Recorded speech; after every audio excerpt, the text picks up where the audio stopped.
Today on the Matt Walsh Show, another man involved with Drag Queen Story Hour has turned out to be a suspected pedophile. This should not surprise us at all. We'll talk about why. Also, 5 headlines, including the father who was sent to jail for calling his daughter a she. Also, a man is a step closer to being crowned Miss USA. That's exciting. And the Teen Vogue editor who is now canceled for offensive tweets that she sent out a decade ago. Nobody is safe anymore.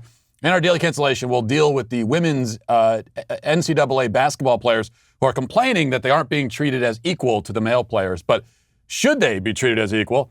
We'll talk about that and a lot more today on the Matt Walsh Show.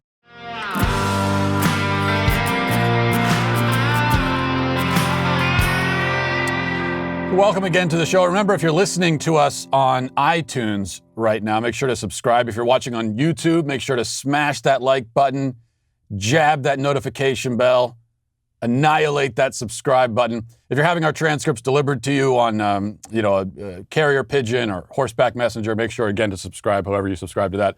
And I will continue to harass you with these demands until I am rich and famous beyond my wildest dreams. Now, we begin with an entirely unsurprising story, but one that is no less worthy of our attention. The Daily Wire has the news here. It says a Wisconsin children's court judge who previously headed up an LGBTQ organization that fundraised for Drag Queen Story Hour, among other programs, was arrested Tuesday on tentative charges of possession of child pornography.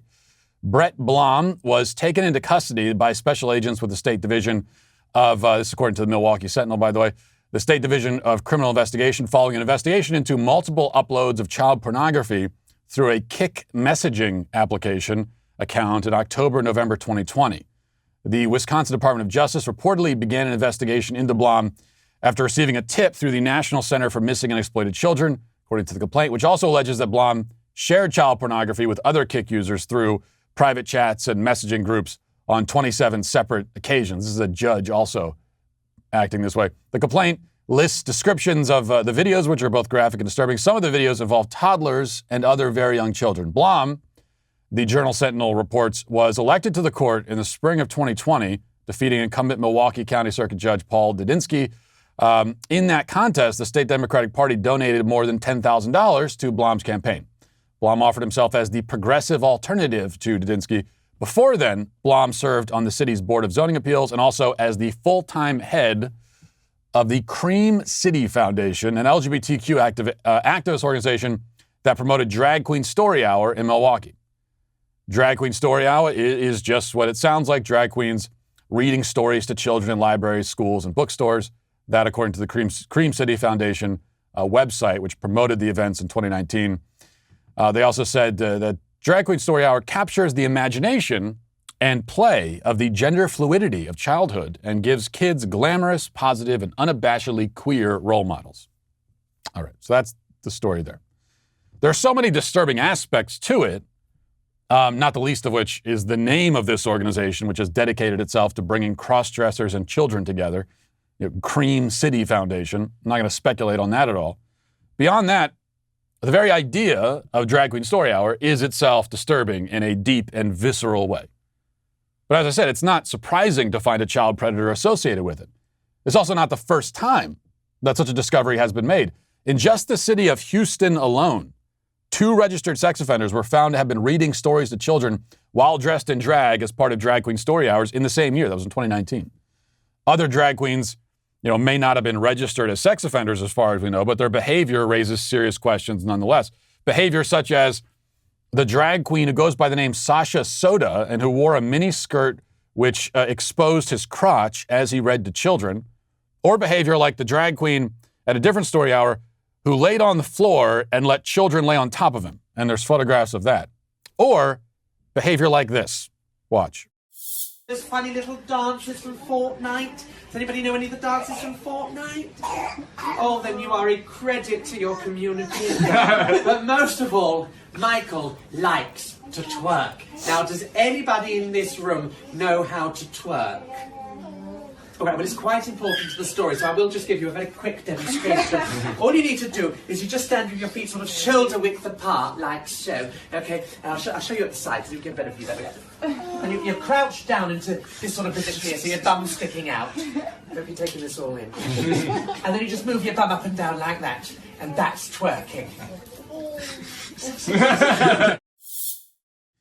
Now, if there was ever a time for a literal pitchfork mob to show up, it's when a drag queen is giving twerking demonstrations to a room full of 5-year-olds.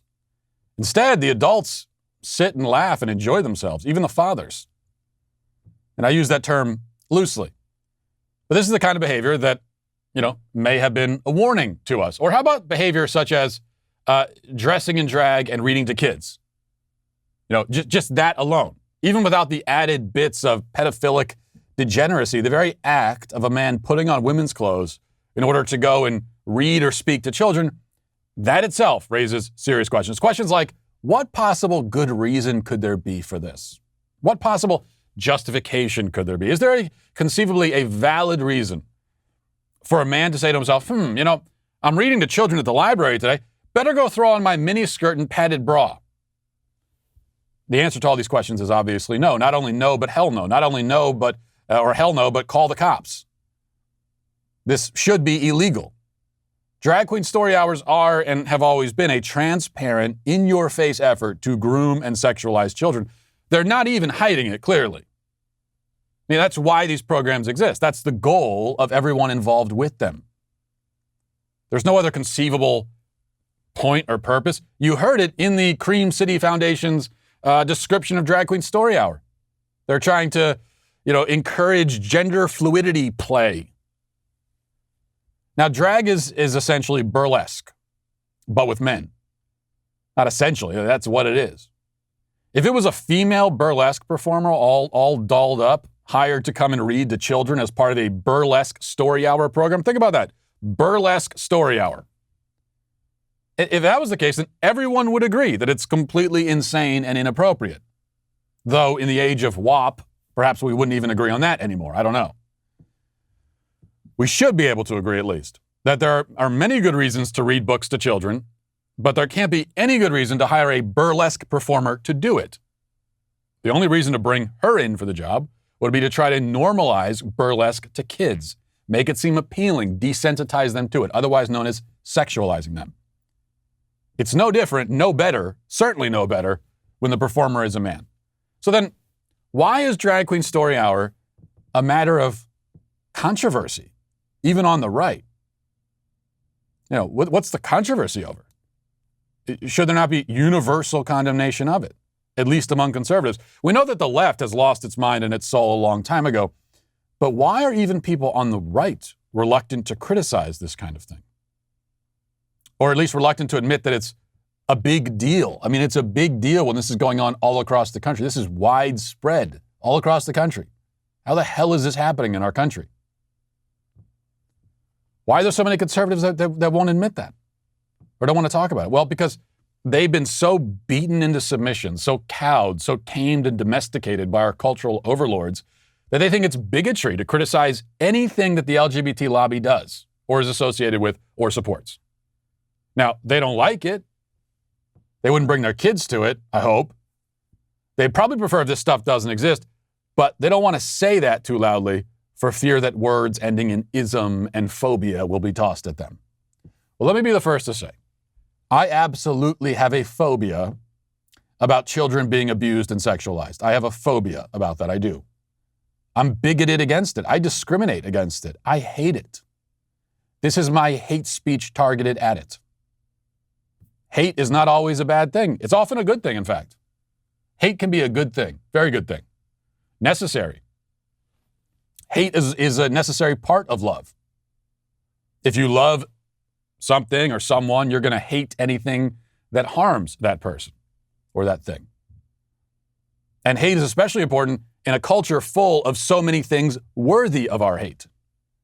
Drag Queen Story Hour is certainly one of those things. And we just cannot be afraid to say it.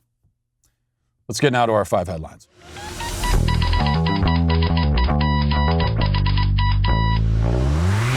Before we get into our 5 headlines here, I want to tell you about our sponsor, MyBookie. I think it's great. There's so much in the world right now that might stress you out. It certainly stresses me out. It's good sometimes to unplug a little bit from news and politics and focus on something that's fun. Only fun. Fun for fun's sake. And that's what MyBookie is all about. March is here and madness has officially begun. A different kind of madness, a good kind of madness. It's time for you to shoot your shot and score big on the nonstop action with MyBookie. Select the winners from 63 tournament games in the MyBookie bracket. Contest for a chance at $10,000 in cash prizes, and it's only $1 to enter. That's all you got to pay. It doesn't matter whether you're filling out multiple brackets, betting the national championship winner, or simply looking for player and game props. MyBookie has you covered. Sign up today at mybookie.ag and use promo code Walsh to secure a deposit bonus up to $1,000. That's promo code Walsh to claim your first deposit bonus. You don't want to miss out on this. College ball, NBA, and NHL, no matter the sport, no matter the minute, MyBookie puts the action in your hands with in-game live betting, and with choices from thousands of lines and odds, you can turn any game day into payday. Bet anything, anytime, anywhere with MyBookie. Well, you know, I'm not much into body shaming. I'm a little bit into it, but not much. But anyway, Bill de Blasio got the vaccine yesterday, and he put out, we got the picture up here on the, you got to see this. He put out the picture of himself getting the shot, and you can see it there. And I mean, my God, those arms, can I even call those withered things arms? He's literally built like Gumby. He looks like a stick figure my 4-year-old might draw. He looks like he stole a 9-year-old boy's leg and used it as a prosthetic arm. I mean, he looks like if Elmo had gigantism disease. His arms are like pool noodles covered in skin. I have actually seen better muscle definition on an infant. And my point is, here's why I'm bringing this up, because those are some weak ass arms. But this guy was defying his own COVID restrictions to go to the gym. Like everyone else in New York wasn't allowed to go. He had the gyms all to himself. And you'd expect at the least he would come out looking kind of buff after that. But what was he doing in there? Lifting weights by proxy? Did he hire some guy to lift weights for him and he hoped that he would sort of inherit the gains through osmosis? Good Lord. And this only, proves my point that there's a story that came out last night about Andrew Cuomo. And this is supposed to be another controversy about Andrew Cuomo. And it's supposed to tell us, I think it's supposed to make us hate Andrew Cuomo even more, but it has the opposite effect for me. Apparently, according to reports now, another scandal is that Andrew Cuomo, at his house during a party or something, he had a dartboard with Bill de Blasio's face on it. And they were taking turns throwing darts at Bill de Blasio's face. And I have to say, maybe Andrew Cuomo isn't so bad after all, based on that. In other vaccination news, that was all just a long way for me to roast Bill de Blasio for having weak arms. That's because, you know what? That's the one thing on a man. That is I will judge you on that as a man, especially if you're Bill de Blasio. Okay. Other vaccination news. Dr. Sanjay Gupta had some bad news on CNN. He says that the virus, it might learn how to sidestep the vaccine, which means that you still have to wear a mask. And I guess it means that you have to wear masks forever because the virus is going to get around the vaccine. And it's also going to get around your first mask, which is why you need a second one. But here's what the good doctor had to say. If somebody has gotten both vaccines for Moderna and Pfizer, or just the one for J&J, and 2 weeks have passed, why does that person need to wear a mask if they go in public? Well, if you look at the science overall, you have to sort of determine what level of evidence are you willing to sort of, make these decisions on. It makes a lot of sense, I think, that if it's just the wild type virus that's circulating, the one that we've been talking about for the last year, you take the vaccine, it should reduce the viral load that you could potentially carry, make it unlikely that you're infected, and even less likely that you could transmit it to others. But I think there's 2 points that keep coming up. One is that there's still a lot of virus out there. So, when you have that much virus out there, could you still actually be exposed, and even though it's unlikely, become an inadvertent carrier? But the other, and at some point when we get to low enough level, which is a few thousand cases per day, not several, not 40 or 50,000 cases per day, you could say at that point the likelihood of someone being exposed is so small, we could start to not worry about masks. There's another point, just quickly, Jake. People who are vaccinated, they get exposed to the virus learns then how to sort of adapt and mutate now to a vaccinated person. So in some ways, by exposing vaccinated people to the virus, you could start to inspire more and more mutations, which is something you don't want to do. Okay, so what? So don't get the vaccine then? They don't bother getting it? What is the message supposed to be? They are really trying to, it's like they really are trying to discourage people from getting the vaccine. If you're anti-vax, this supposedly is a pro-vax person. And on CNN, they don't like the anti-vax crowd. But you couldn't ask for a more effective and compelling and convincing anti-vax message than, even if you get it, your life's not going to change. Why bother in that case? And that raises a lot of questions. Why are they actually trying to discourage people from getting the vaccine? Because what you're hearing there is simply nonsense. I don't think we have the clip, but Senator Rand Paul grilled Fauci yesterday in a hearing, and Rand Paul is great at this. You know, he was grilling the former health secretary of Pennsylvania, the trans person, about we played that clip a couple weeks ago, grilling on the issue of the trans indoctrination of kids and kids being drugged and mutilated.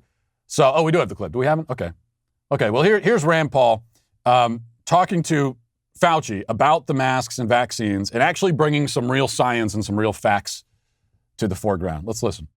What study shows significant reinfection, hospitalization, and death after either natural infection or the vaccine? It doesn't exist. There is no evidence that there are significant reinfections after vaccine. In fact, I don't think we have a hospitalization in the United States after the 2-week period after the second vaccination. We don't have a death in the United States. You're not hearing what I'm saying about variants. We're talking about wild type versus variants. And what proof is there that there are significant reinfections with hospitalizations and death from the variants? None in our country. Zero. Well, because we don't have a prevalent of a variant yet. We're having one. Can I finish? We're having 117 that's becoming more dominant. Policy based on conjecture. Yeah, this is a scientific line of questioning, and this goes on for a lot longer than that. If you haven't watched the full exchange, it's really worth doing. And that's why Rand Paul's great at this. I like Rand Paul a lot. He doesn't get really any traction when he runs for president. I think he should get a lot more traction than he does. I don't agree with a lot of what he says because he's a lot more libertarian than I am. But with this kind of thing, he's very good at this. And but this is a scientific line of questioning, which is what's the evidence? We don't want to hear maybe, it could be this, it could be that. That's not enough. We shut down society based on maybes and could be's, and let's shut down society and we'll shut it down for a year to be safe, better safe than sorry, and then we'll wait for the evidence to come in. So we're going to shut down ahead of time and then wait to see if there was any reason to have shut down in the first place. That was the strategy from the very beginning. Fauci wants to continue doing that. Because he doesn't understand or just does not care about the human cost of lockdown, shutting down schools, all of that. Just doesn't care. He's not affected by it. He's doing great. He's getting paid a lot of money. It's probably the best year of his life this past year. And so all the other human suffering means nothing to him. So it's very easy for him to say, well, yeah, we'll keep the measures in place and we'll see. Check back in a year, get some more studies in there. Rand Paul's point is there's no evidence to support this. Telling people to wear masks or to stay socially distanced after the vaccine, what is the evidence to support you saying that? Answer, well, we don't have any. There could be some out there somewhere, but we haven't found it yet. All right, well, then we're going to simply ignore you. All right, number 2 from the Daily Wire says, on Tuesday, the father of a biological girl who believes she's a boy turned himself into a Canadian court and was subsequently taken to jail after the Attorney General of British Columbia issued an arrest warrant for contempt after the father had insisted on referring to his daughter as his daughter and used the pronouns she and her. God forbid. Robert Hoogland from Surrey, British Columbia, has a 14-year-old daughter. In February 2019, the Supreme Court of British Columbia ordered that the girl receive testosterone injections without obtaining parental consent. 14 years old. This is 4 years before this child is considered an adult able to make adult decisions. 14, certainly under the age of consent, anywhere in the Western world, as far as I know. Can't consent to, at 14, by the law, you can't consent to like anything without your parent involved. Except this. Except injecting foreign chemicals into your body to try to change your body in profound and permanent ways. The long-lasting permanent side effects of which we don't even fully know yet. So it says, Canada ordered that the girl receive testosterone injections without obtaining parental consent. The Federalist notes that the court also declared that if either of her parents referred to her using female pronouns or addressed her by her birth name, they would be considered guilty of family violence. Canada has lost its mind completely. Well, the entire Western world has, but Canada is a few train cars up ahead of us on the crazy train. When she was in 7th grade, the girl's school urged the girl to see psychologist Dr. Wallace Wong, who recommended the girl should begin taking cross-sex hormones at 13. Hoagland cited his daughter's alleged history of mental health issues and refused to give permission. Doctors at BC Children's Hospital decided that the girl should receive testosterone injections. And now, fast forward a little bit, legally, he's not even allowed to refer to his own daughter as a girl. He's arrested for that. And if you're living south of the Canadian border, you're living in America, and you think, they're crazy up there, that's never going to happen here. Oh, it'll happen here. This is happening here. This will happen. They've already laid the groundwork for it. Lay the groundwork first through the rejection of biological science, the rejection of objective reality and morality. And then by saying that it's hateful to use biologically correct pronouns when referring to someone. It's an act of hate. Well, if that's the case, then it's only so long before they say, well, there need to be laws in place to protect, gender-confused people from hearing the correct biological pronouns. And this again shows why it is so important for us to not go along with this. It is not a small issue. The gender stuff in general, as you know, I believe, and have always said, not at all a small issue. This is a central issue in the culture. But the pronoun piece of that, it's very, very important. That is a hill worth dying on. And you don't even have to die, because I've been fighting on that hill for a long time and I'm still kicking. But that's a hill worth defending. Once you go along with that, it's over. And there are more and more people on the right who even, supposed right-wing media publications. You see this more and more that start using the preferred pronouns in their articles and that sort of thing. No, this is a matter of reality. I'm not going to go along with a lie. I won't do it. I can't.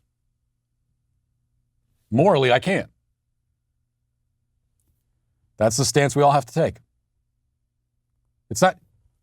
You're not trying to hurt anyone's feelings. You're not being aggressive about it. No, something is being demanded of you. You're not doing this. I'm not doing it. I didn't choose to have this discussion.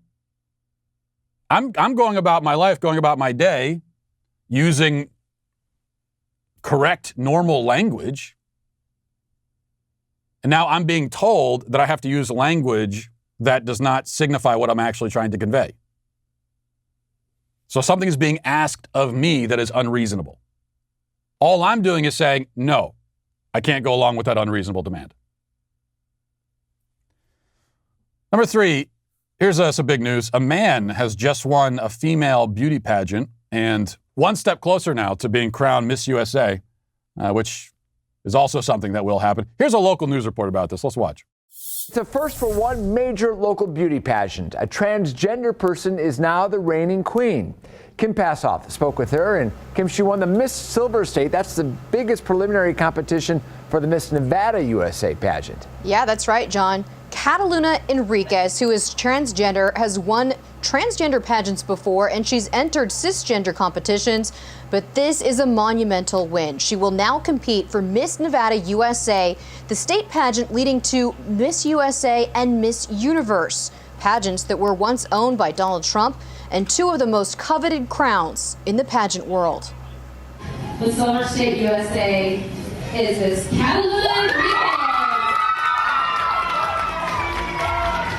Catalina Enriquez loves almost everything about pageants, the glitz, the glamour, and now her new crown.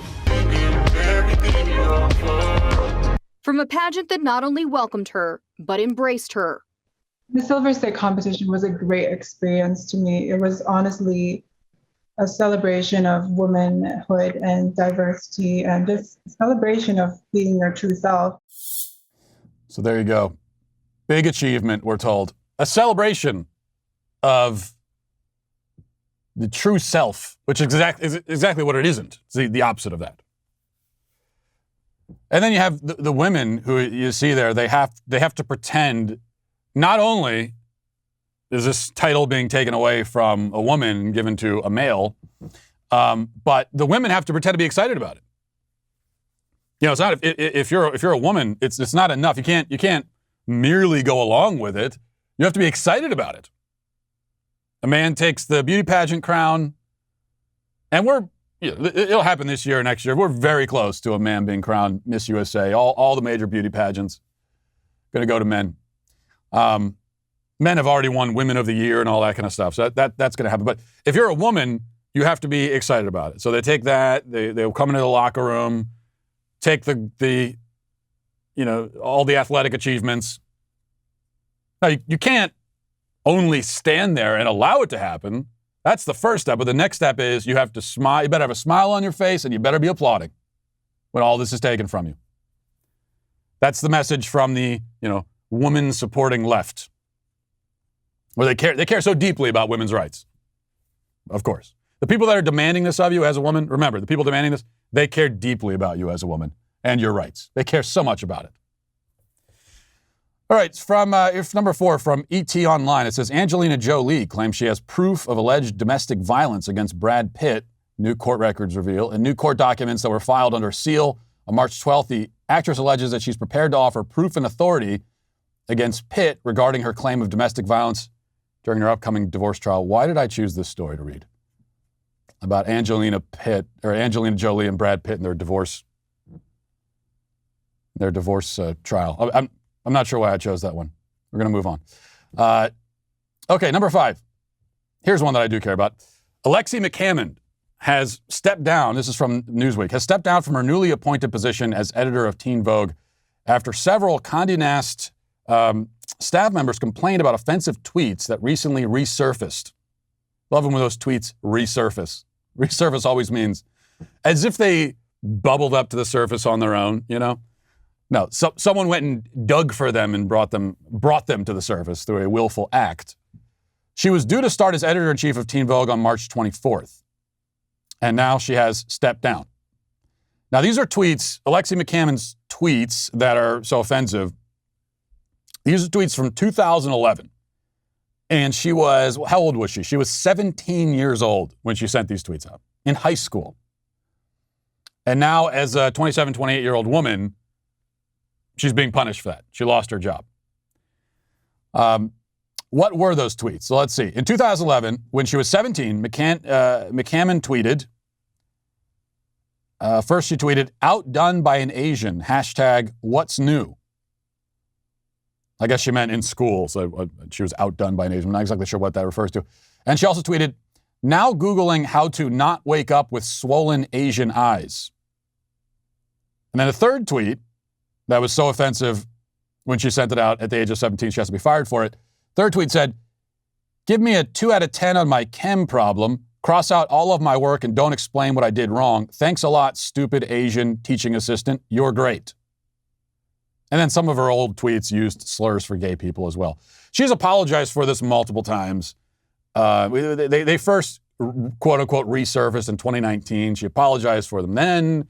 And then when she was offered this job at Teen Vogue, prestigious publication. She was forthright about the fact that these tweets are out there, and she apologized when applying, apparently. And then when they came out again a couple weeks ago, she once again apologized. So she's just been apologizing nonstop for these basically innocuous tweets she sent when she was 17. And she still gets fired for it. Now, this is a difficult thing as a conservative when you see this kind of story. Because this is a leftist journalist, someone who's very much a part of the cancel culture, someone who, if this were happening to me, there's no way she would come to my defense. If it were happening to you, Alexi McCannon is not coming to your defense. She will be part of the pitchfork mob trying to destroy you. She's going to be part of the cancel mob. She'll join in with them.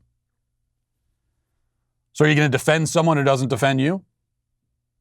What's more, when someone who is part of creating this mob has the mob turn around on them, are you going to step into the middle of it and say, no, not her? When she's forced to take a dose of her own medicine, are you going to try to knock it out of her hand to protect her? No, I'm not going to do that. I'm not going to waste my time defending her for those reasons. Also for the reason that she apologized. It would be more difficult for me to decide whether to defend her or not if she had not apologized. But as you know, my policy is I don't care if you're on the right or left. If you're getting canceled for something and you apologize, there's nothing I can do for you. I don't think there's anything anyone can do for you. There's nothing anyone else can do for you. If you're not going to defend yourself, and if you're going to admit guilt, basically, and cave to the mob, then what I'm not going to defend someone who isn't even going to bother. I'm not going to put more effort into defending someone than they will put into defending themselves. Unless we're talking about a child or some true innocent victim who's not capable of defending themselves. But she is not a child. So many reasons why not really worthy of defense here. And yet, so we put that to the side. But at the same time, we can acknowledge that this is completely crazy. 17 years old, 10 years ago? Is there anyone who would dare step up to the plate and claim that when they were teenagers, they never said anything that would be considered objectionable to people today, or even people back then when you were a teenager? Is there anyone who would dare? Now, if you were lucky enough, if you were fortunate enough to be a teenager before social media existed, or at least before it was as ubiquitous as it is now, then thank your lucky stars for that. Thank God for that. Really thank God for that. But just because it wasn't documented, don't pretend that you never said it, that you never said anything objectionable when you were a teenager. Really, in a sane country, which we don't live in a sane country, but if we lived in a sane country, we would all agree that certainly anything you said, you get a free, as an adult, you get a free pass for pretty much anything you said as a teenager because you were a teenager. And I would extend it further than that. I would say, really 25 and younger, your brain isn't even fully developed until you're 25. This is one of the reasons why I think we should move the voting age, and we should move a lot of these ages up to past 25 for that reason. You're quite literally not all with it yet. You don't have your full capacity to be the mature, discerning adult that hopefully you eventually turned into. And also, as adults, I think maybe we could even extend it further than that and say, if you're in your 20s or 30s, 10 years ago, you may as well be a lifetime.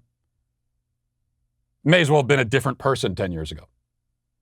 Because you grow and change and evolve so rapidly during that time. Now, the difference between a 45-year-old and a 55-year-old is not that great. The difference between 55 and 65, not that significant.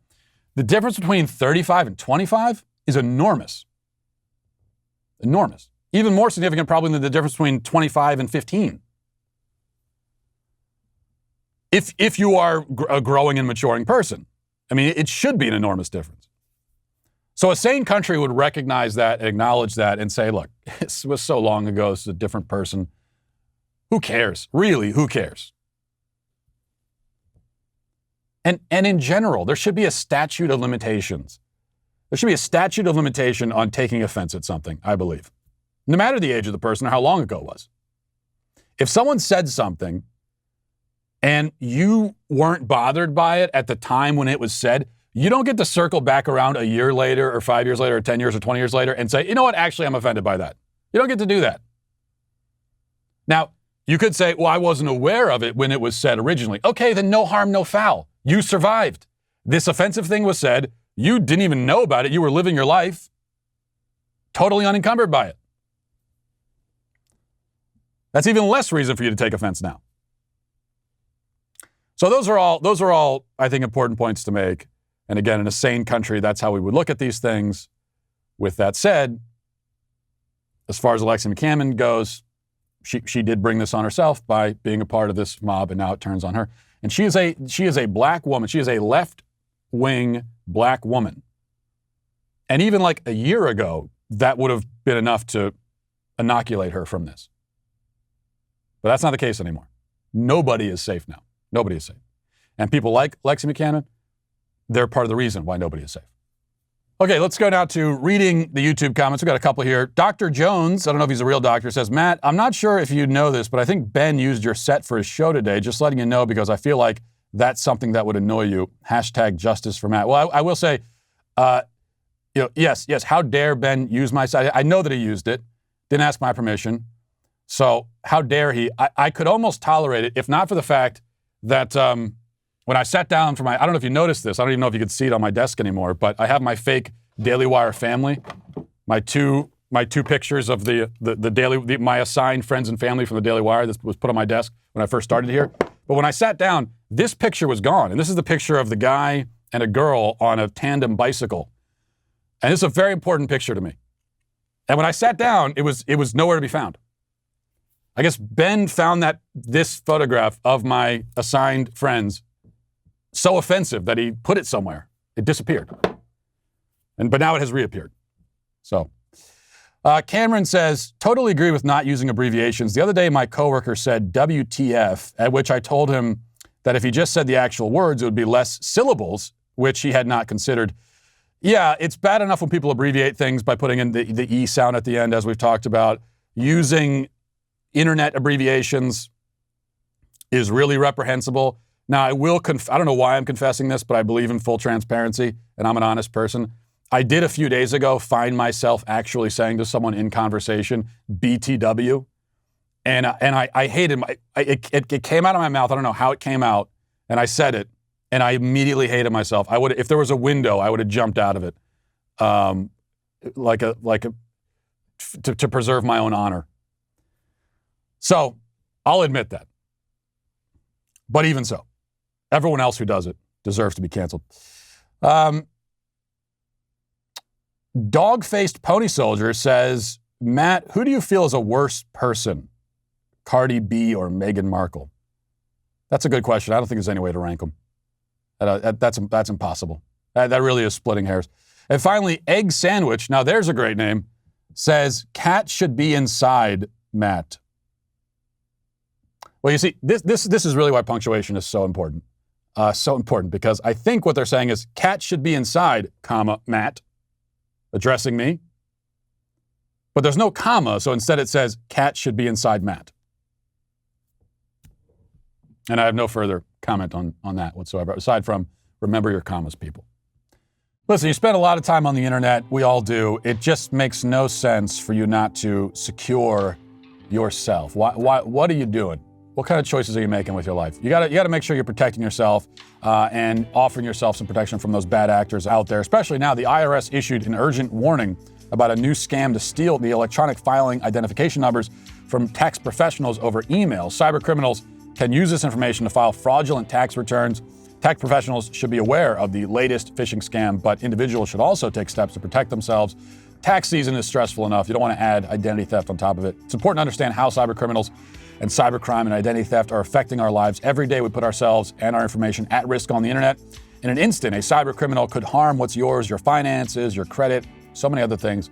Good thing there's LifeLock. LifeLock helps detect a wide range of identity threats, like if your social security number is for sale on the dark web. If they detect your information, is compromised, then they'll send you an alert. And if something does happen, God forbid, they also have identity theft restoration specialists that are there to help you out. Nobody can prevent all identity theft or monitor all transactions at all businesses, but you can keep what's yours with LifeLock Identity Theft Protection. Join now and save up to 25% off your first year by going to LifeLock.com/Walsh. That's LifeLock.com/Walsh to save 25% off. And, you know, the wait is finally over. After inviting her to join the Daily Wire on election night, the one and only Candace Owens is joining our team finally with her new show, Candace. You may have heard of Candace when she slammed Harry Styles on Twitter for wearing a dress by saying, "Bring back manly men." You may have heard of her through Kanye West when he said that he likes the way she thinks, or heard of her recently with the stuff with Cardi B. She's always got everyone talking, and every week, Candace is going to keep that going. She's going to talk about politics, news, and the hottest trends. You can come see why the left doesn't want Candace to have a platform. She's opinionated and authentic. Premiering today, March 19th, Candace will be exclusive to Daily Wire members. If you aren't a member yet, head on over to dailywire.com/subscribe and use code Candace for 25% off. Love her or hate her, you won't want to miss it. Go to dailywire.com/subscribe. Use code Candace for 25% off. Let's get now to our daily cancellation. Today we're going to cancel the women's NCAA March Madness tournament. Now, I know what you're thinking.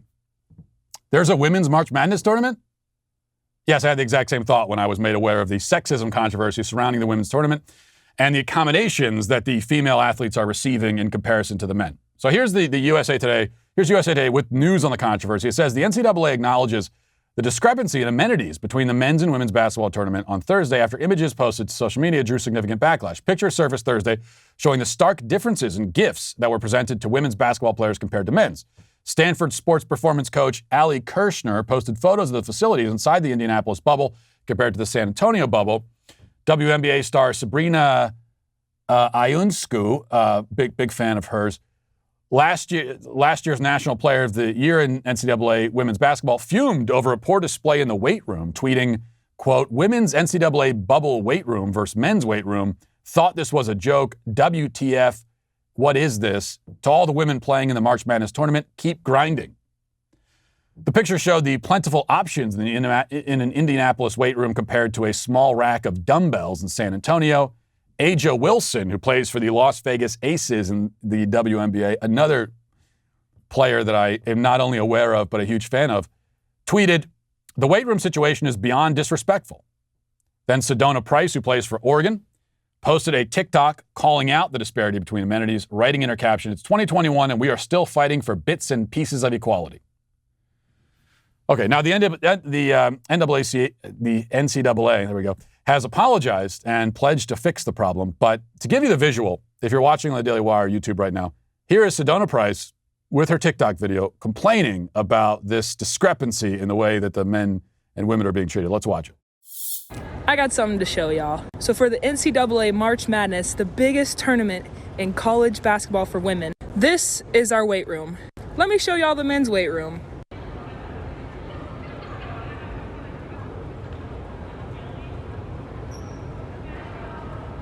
Now, when pictures of our weight room got released versus the men's, the NCAA came out with a statement saying that it wasn't money, it was space that was a problem. Let me show y'all something else. Here's our practice court, right? And then here's that weight room. And then here's all this extra space. If you aren't upset about this problem, then you're a part of it. Well, then I guess I'm a part of it. Because I'm not that upset, I have to say.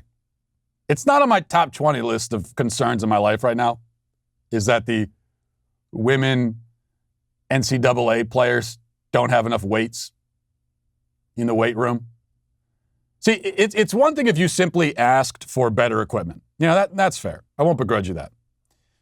I have to admit, the first time I saw that video, and I'll admit this myself, the first time I saw that video and I saw the women's weight room set, I did burst out laughing hysterically. I can't help it. Don't blame me. The problem is that it's just extremely funny to me. But I can understand why the ladies might want a bit more to work with than a rack of 5-pound dumbbells. At least get some 10-pounders on there, for God's sake, and a couple of yoga mats. The problem, though, is when you lecture me that I need to be upset about women basketball players not having all the exercise equipment they want, and you tell me that I'm a part of some greater societal problem, and you demand equality. See, that's where the problem comes in. And I'll tell you why that's a problem. There is no equality between men's and women's sports, especially men's and women's basketball. The equality doesn't exist. Any effort to make them equal or to treat them equally is absurd. Here's a simple fact. The men's NCAA tournament generates billions and billions of dollars. The women's tournament, according to the Wall Street Journal, doesn't turn a profit. It loses money. So you have on one hand a sport that makes billions, on the other a sport that makes nothing, actually earns negative. It has to be propped up, kept afloat, put on artificial life support. Men's basketball keeps women's basketball in existence. The very existence of women's basketball is a favor that men's basketball is doing for it because it can't survive on its own. That's just a fact. To give you one isolated example, Ohio State. The men's program earns over 10 times as much revenue from ticket sales as the women. And that's only ticket sales. 10 times as much. Now, why is that? Why does men's basketball, both on the collegiate and professional level, completely trounce women's basketball in revenue? Well, because nobody cares about women's basketball. Nobody watches it. Nobody goes to the games. Almost nobody, anyway. And what this means is that the vast majority of the people pretending to be upset about the unequal treatment of female athletes also themselves do not watch the women's games or have any real interest in them. So they're standing off to the side, basically saying, yeah, I don't give a damn about this. I think it's boring as hell. But sure, yeah, it's an outrage if this thing I don't care about and that nobody else seems to care about isn't treated the same as the thing I do care about that everybody else cares about. It's absurd. See, I would have a lot more respect for Sedona here if she had said, listen, I know we aren't as important as the men's side, and I know that the men are keeping us in business, and I really appreciate that, by the way. Thanks, guys, for allowing us to exist as a team, because we wouldn't if not for you. But we'd still really appreciate some better accommodations. I'd respect that. I'd be on her side. But instead we get lectures and speeches about equality. And when you come at me like that, it's a non-starter. Any discussion of equality is a non-starter. Men's and women's sports are not equal. Will never be equal and should not be treated as equal. And the thing is, you might be mad, you might want to be mad at me for saying that, but you can't really be mad because you're not watching it either. So you're part of the problem. With all that said, I support women's sports. I want women's sports to continue to exist. And the greatest existential threat to the continued existence of women's sports is not a lack of workout equipment. It is rather, of course, the intrusion of males into those leagues. That's why I'm fighting to keep males out. Anyone who is not fighting for that or is instead actively fighting to get men into these sports can't pretend to be upset about unequal accommodations. When you get your way, women's sports won't exist at all. That's the real threat. And it stems from the same confusion that leads people to be upset about girl basketball players not being treated the same as guy basketball players. The confusion is in the belief that men and women are the same, interchangeable, not different in any significant or fundamental way. But they are different. They are not the same. They are not equal, as equal means same. And that's why the women's basketball tournament isn't owed the same treatment or the same accommodations. But it's also why women athletes are owed the basic protection of keeping men out of their sports. And that's how this all breaks down.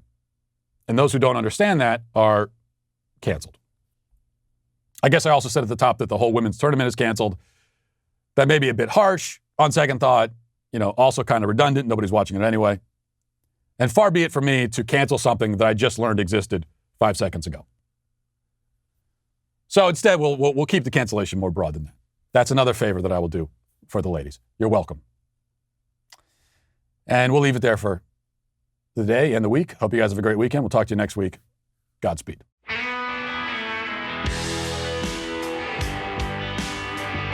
The Matt Walsh Show is produced by Sean Hampton, executive producer Jeremy Boring. Our supervising producers are Mathis Glover and Robert Sterling. Our technical director is Austin Stevens. Production manager Pavel Vodosky. The show is edited by Danny D'Amico. Our audio is mixed by Mike Coromina. Hair and makeup is done by Ncaa Geneva. And our production coordinator is McKenna Waters. The Matt Walsh Show is a Daily Wire production. Copyright Daily Wire 2021. Hey everybody, this is Andrew Klavan, host of The Andrew Klavan Show. Some people are depressed because the Republic is collapsing, the end of days is approaching, and the moon's turned to blood. But on The Andrew Klavan Show, that's where the fun just gets started. So come on over to The Andrew Klavan Show and laugh your way through the fall of the Republic with me, Andrew Klavan.